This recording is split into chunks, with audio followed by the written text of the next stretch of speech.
Un gusto, estudiantes, de nuevo impartir esta semana la clase con ustedes. Hoy vamos a hablar acerca de la célula y el aporte del microscopio en el desarrollo de la ciencia y la tecnología.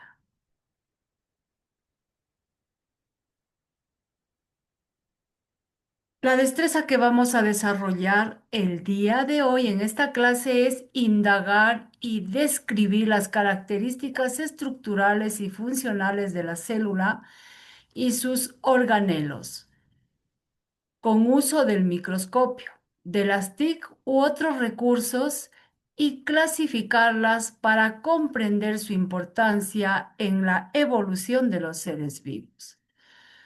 La importancia del desarrollo de esta destreza radica en que va a permitir al estudiante comprender la base de la vida al indagar y describir las características estructurales y funcionales de la célula.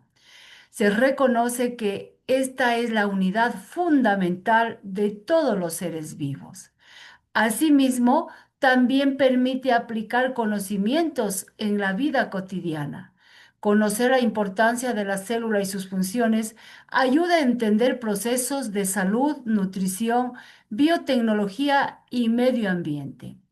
Asimismo, permite a los estudiantes desarrollar habilidades científicas porque con el uso del microscopio, de las TICs y otros recursos fortalece la observación, la experimentación y la interpretación de resultados, competencias esenciales en la investigación científica.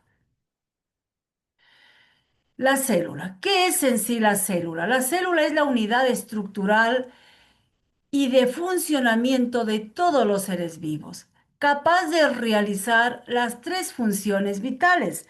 Las funciones vitales de las células son la función de nutrición, la función de relación y la función de reproducción. Las células necesitan la función de nutrición ¿para qué? Para obtener energía y materiales para el crecimiento. La función de relación para interactuar con su medio y responder a los estímulos. Y la función de reproducción para crear nuevas células y de esta manera asegurar la supervivencia de las especies. Tipos de células. Nosotros tenemos dos tipos de células, las células eucariotas y las células procariotas. Las células eucariotas pueden ser células eucariotas animales y células eucariotas vegetales. Las células eucariotas animales son aquellas que contienen un núcleo y un centrosoma. Y las células eucariotas vegetales contienen o poseen un núcleo parecelular y cloroplastos. Y las células procariotas son aquellas que no tienen una zona nuclear diferenciada. En términos más prácticos, ¿cuál es la diferencia entre una célula eucariota y célula procariota? Las células eucariotas son aquellas que tienen un núcleo bien definido. En cambio, las procariotas son aquellas que su núcleo está confundido en el citoplasma. ¿Sí? Aquí nosotros nos encontramos con una célula eucariota en donde usted claramente puede observarlo al núcleo. En cambio, acá en la procariota usted no lo puede observar al núcleo porque el núcleo se encuentra confundido en el citoplasma. Aquí al observar nosotros la estructura de la célula eucariota, nosotros observamos que la célula eucariota tiene orgánulos citoplasmáticos, que son aquellos que cumplen una función para darle la vida en sí a la célula. ¿Sí? Se puede observar el retículo endoplasmático, el aparato de Golgi, la membrana celular, los ribosomas, las vacuolas, las mitocondrias, los cloroplastos, etcétera.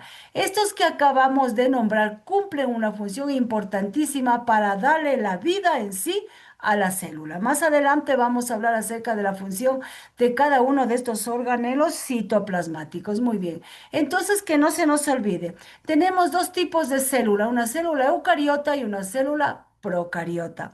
Las células eucariotas son aquellas que tienen un núcleo bien definido, es decir, usted al núcleo lo puede observar muy claramente. En cambio, en la procariota, al núcleo usted no lo puede observar porque se encuentra diseminado o confundido en el citoplasma. Las células eucariotas se encuentran presentes en los animales y vegetales, ya hablamos aquí de seres pluricelulares, en cambio las procariotas se las encuentra en las células, en los organismos microscópicos unicelulares, como por ejemplo una ameba, por ejemplo hablemos de un virus, de una bacteria, etcétera. Son organismos unicelulares. Muy bien. Células procariotas. Las células procariotas fueron las primeras células que existieron. Ellas tienen una organización sencilla y se caracterizan por carecer de una zona nuclear. Las bacterias son células de este tipo, es decir, un ejemplo de estas células procariotas son las bacterias, aquellas que están estructuradas por una pared celular que tiene una estructura rígida. Aquí la encontramos nosotros a la pared celular que tiene una estructura rígida. El citoplasma, que es un líquido viscoso delimitado por una membrana plasmática. El citoplasma lo encontramos aquí, que es un líquido viscoso delimitado por una membrana plasmática. Los cromosomas, que son estructuras circulares y mucho menos compactado que los cromosomas en las células eucariotas, ¿sí? Estructuralmente las bacterias presentan en la parte externa una cápsula. En la parte externa, es decir, en la parte de afuera, presentan una cápsula que facilita su desplazamiento, esta cápsula contiene un flagelo el mismo que facilita el desplazamiento. Este flagelo son como látigos que facilita el desplazamiento, en este caso, estamos hablando de este ejemplo de la bacteria. Y también se adhieren estos animales, se adhieren al medio a través de los microfilamentos o cilios. Observamos aquí que tienen a manera de pestañitas. Estas les sirven para adherirse a cualquier medio donde ellos se encuentren. ¿Sí? Muy bien. Entonces no nos olvidemos nunca que las células procariotas fueron las primeras células en aparecer en el planeta Tierra. Tienen una organización sencilla y se caracterizan porque carecen de una zona nuclear. Es decir, estas células carecen en sí de núcleo. El núcleo usted no los puede observar porque se encuentra diseminado, disperso en el citoplasma. Estas células por lo general contienen un flagelo que les sirve para movilizarse en el medio donde ellos se encuentren. Además, también externamente poseen unos microfilamentos o conocidos como cilios que les sirven para adherirse o pegarse en alguna pared en el medio donde ellas se encuentren. Las células eucariotas. Las células eucariotas tienen una organización compleja. Recordemos que las procariotas tenían una organización simple o sencilla. En cambio, las eucariotas tienen una organización compleja, porque ellas presentan un núcleo bien definido, bien diferenciado y organulos presentes en el material citoplasmático, es decir, poseen numerosos órganos que están dispersos en el citoplasma. La principal característica de las células eucariotas es que presentan su ADN, es decir, el ácido desoxirribonucleico, protegido dentro de una estructura membranosa que constituye el núcleo. ¿Sí?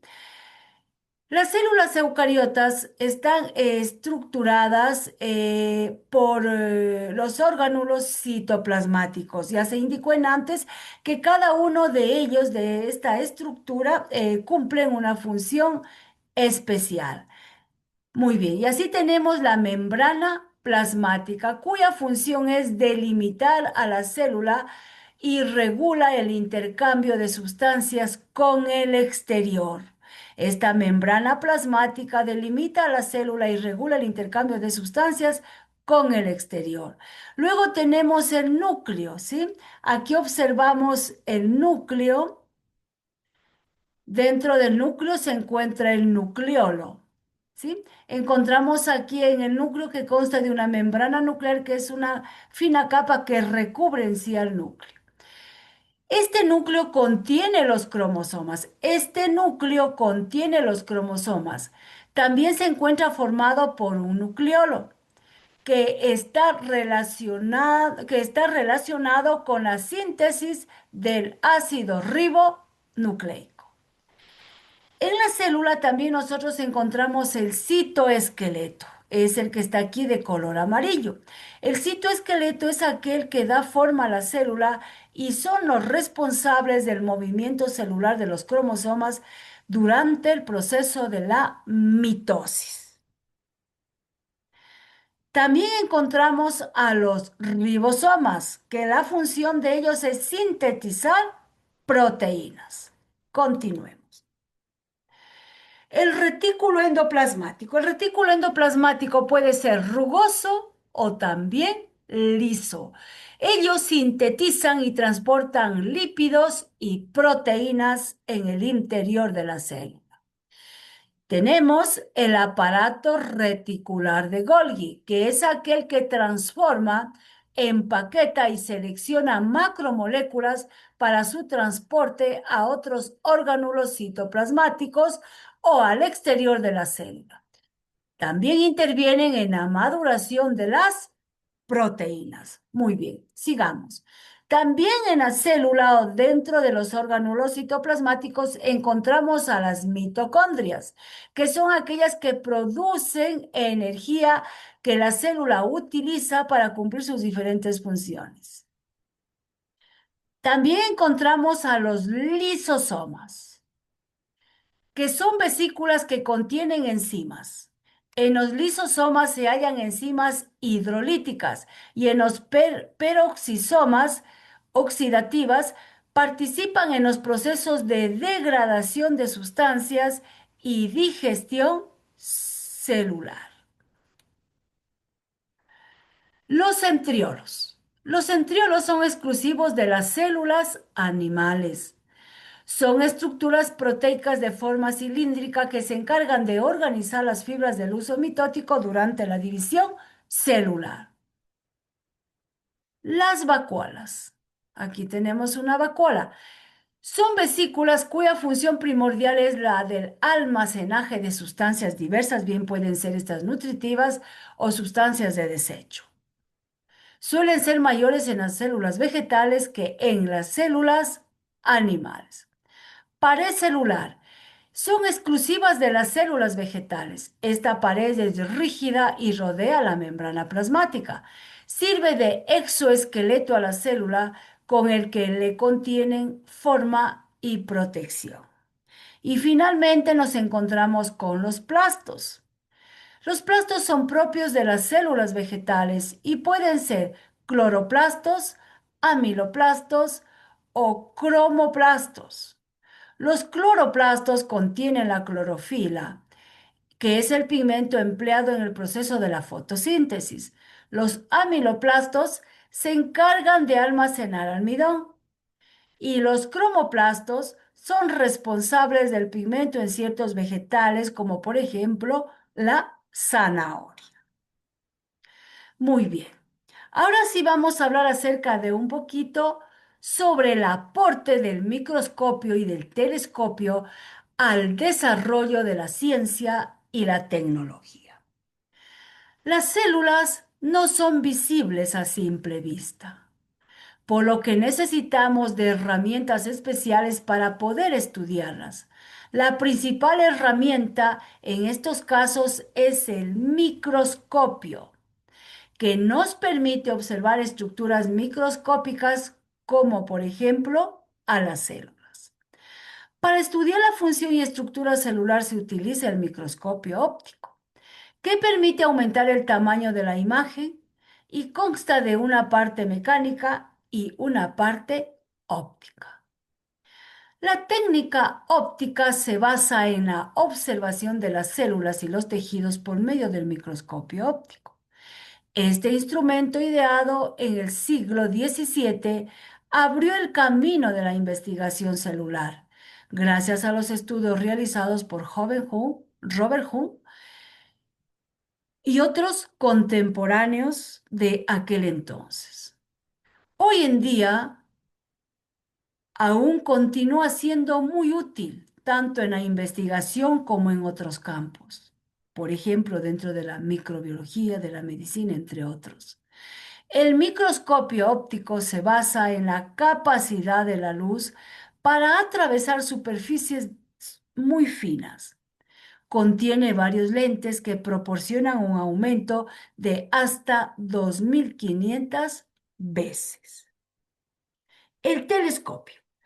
En comparación con el microscopio, que nos permite observar elementos muy pequeños, el telescopio nos ayuda a observar objetos que se encuentran a miles de kilómetros de distancia, lo cual ha permitido ampliar el conocimiento acerca del universo. Los telescopios más utilizados son telescopios ópticos, que son aquellos que captan la luz procedente de los astros y producen imágenes lo bastante grandes y nítidas para que puedan ser examinadas con detalle. Los radiotelescopios son aparatos que captan las ondas radioeléctricas. Estos instrumentos disponen de una gran antena parabólica que recibe las ondas y las concentra sobre otra pequeña antena.